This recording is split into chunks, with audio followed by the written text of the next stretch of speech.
Assalamualaikum warahmatullahi wabarakatuh. Bagaimana kabarnya kalian hari ini anak-anak? Semoga kita bersama keluarga selalu mendapatkan perlindungan dari Allah Subhanahu wa Ta'ala. Pada kesempatan yang berbahagia ini, Pak Guru akan menyampaikan materi pendidikan agama Islam dan budi pekerti untuk kelas 3 semester genap, yaitu pelajaran yang ke-8 dengan tema Ayo belajar surat Al-Kautsar.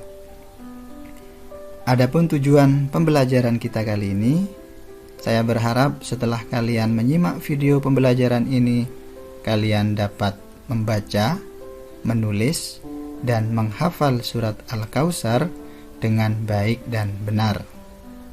Dan yang kedua, kalian dapat mengetahui makna dari surat Al-Kautsar. Sebelum pembelajaran ini kita mulai, marilah bersama-sama membaca doa anak-anak. Bismillahirrahmanirrahim. Rabbi zidni ilma warzuqni fahmah. Ya Allah, tambahkan ilmu kepadaku dan beri aku pemahaman. Terima kasih anak-anak. Selanjutnya, mari kita baca bersama-sama surat Al-Kautsar. Berikut adalah lafaz surat Al-Kautsar. Silahkan kalian simak dan perhatikan baik-baik. Bismillahirrahmanirrahim. Inna a'tainakal kautsar. Fasholli li rabbika wanhar. Inna syani'aka huwal abtar. Shadaqallahul azim.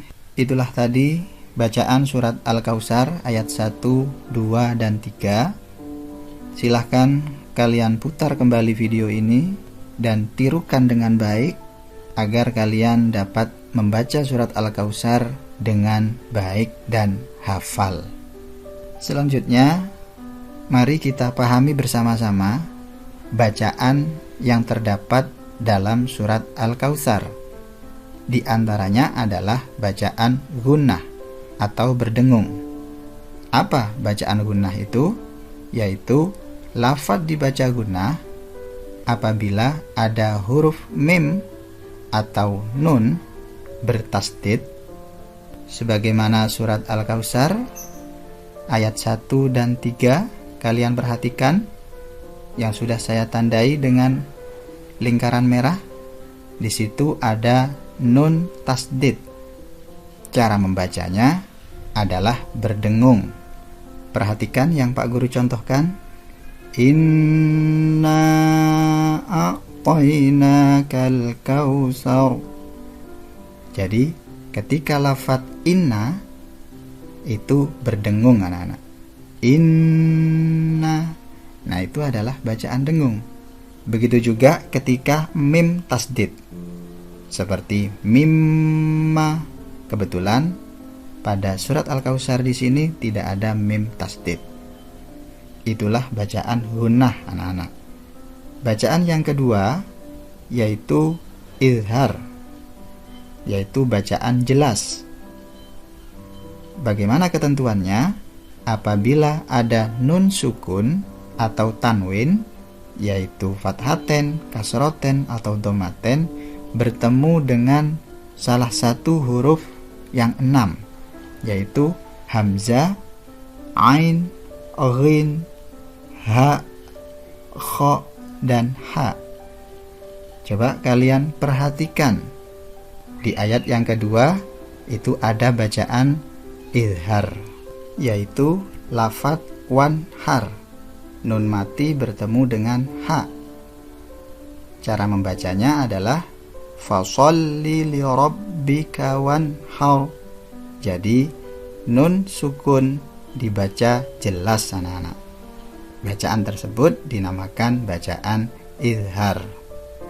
Itulah contoh bacaan gunnah dan izhar pada surat Al-Kautsar. Selanjutnya, bagaimana cara menulisnya? Mari kita pelajari bersama-sama. cara menulis surat Al-Kautsar.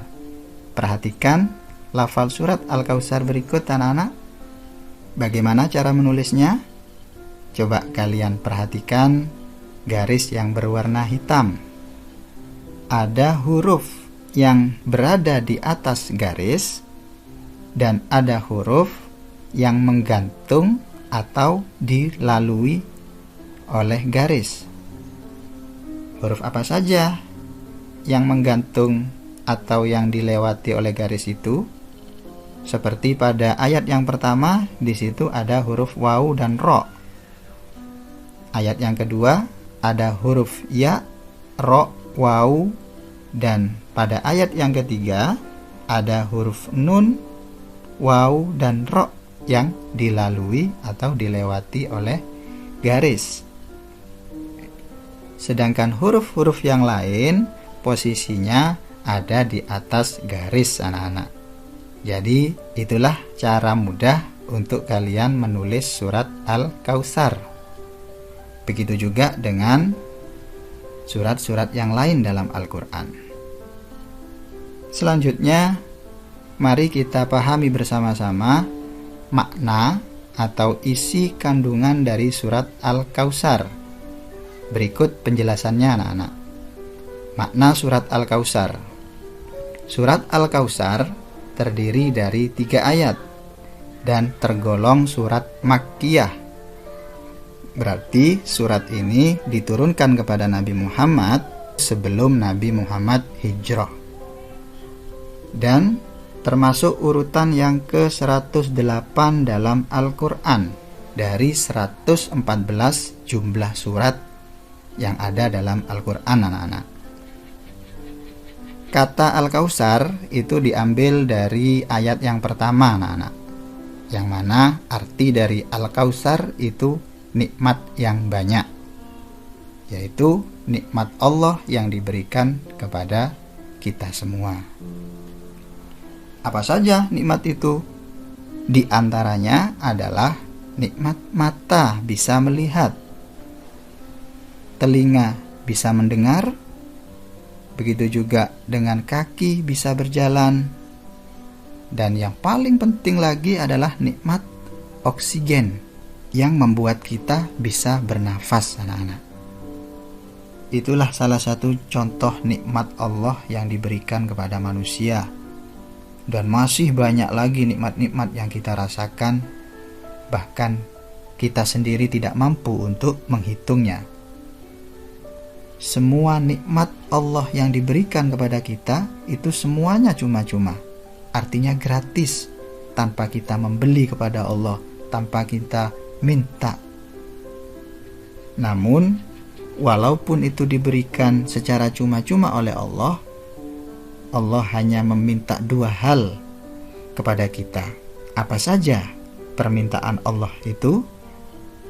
Permintaan Allah itu tertuang dalam surat Al-Kautsar ayat yang kedua, yaitu fasholli li rabbika wanhar. Allah memerintahkan kepada kita yang pertama adalah sholat, dan yang kedua adalah berkurban. Inilah permintaan Allah kepada kita anak-anak. Dengan begitu banyak nikmat yang Allah berikan kepada kita, Allah hanya meminta 2 hal, yaitu sholat dan berkurban. Oleh karena itu anak-anak, marilah kita bersama-sama untuk selalu menjaga sholat 5 waktu kita. Tentu kita melaksanakan dengan ikhlas karena Allah Subhanahu wa ta'ala. Coba kita renungkan bersama-sama anak-anak, kita hitung bersama-sama. Sehari semalam ada 24 jam, dan pada waktu itu pula Allah memberikan nikmat yang bermacam-macam kepada kita. Seperti yang sudah Pak Guru sebutkan tadi, mata bisa melihat, kaki bisa berjalan, telinga bisa mendengar, dan berbagai macam kenikmatan yang lainnya. Dan Allah meminta sholat yang mungkin hanya waktunya 30 menit saja. Sholat duhur anggap 5 menit, sholat asar 5 menit, maghrib 5 menit, isya 5 menit, subuh 5 menit, 25 menit. Dibulatkan 35 menit lah dengan ambil wudhunya. Dibandingkan dengan 24 jam yang Allah sediakan nikmat kepada kita, sungguh sangat jauh sekali perbandingan ini. Oleh karena itu anak-anak, marilah kita jaga bersama-sama sholat 5 waktu kita, yaitu sholat duhur, asar, maghrib, isya dan subuh, karena Allah sudah memberikan nikmat yang banyak bagi kita. Dan pada hari raya Idul Adha, ketika kita mampu untuk melaksanakan kurban, maka kita laksanakan, yaitu dengan cara menyembelih sapi kalau mampu. Kalau tidak mampu, kita bisa menyembelih kambing sebagai kurban. Jadi dapat saya simpulkan bahwasannya Allah Subhanahu wa ta'ala memberikan nikmat yang banyak kepada kita. Dan yang kedua, kita harus bersyukur atas nikmat Allah dengan cara melaksanakan sholat dan berkurban. Itulah pembelajaran kita hari ini anak-anak. Semoga ilmu yang sudah saya sampaikan menjadi ilmu yang bermanfaat. Apabila kalian belum paham dengan penjelasan ini, silahkan kalian putar kembali video ini. Dan jangan lupa baca buku di rumah. Dan seperti biasa, untuk mengevaluasi pembelajaran ini, saya akan memberikan tugas pada kalian yang harus kalian kerjakan. Apa saja tugasnya? Silahkan kalian perhatikan. Yang pertama, salinlah dan jawablah soal berikut di buku tulis. Dan yang kedua, tunjukkan hafalan surat Al-Kautsar. Jadi ada 2 tugas anak-anak yang harus kalian kerjakan. Yang pertama, tulis 5 soal di buku tulis. Setelah itu dijawab dan difoto. Yang kedua, tunjukkan hafalan surat Al-Kautsar dengan cara merekam dalam bentuk video. Tugas terakhir dikumpulkan 1 minggu setelah video pembelajaran ini dibagikan. Demikian dari Pak Guru. Terima kasih atas perhatiannya, dan mari kita tutup dengan bacaan hamdalah bersama-sama. Alhamdulillahirabbil alamin. Kurang lebihnya mohon maaf. Wassalamualaikum warahmatullahi wabarakatuh.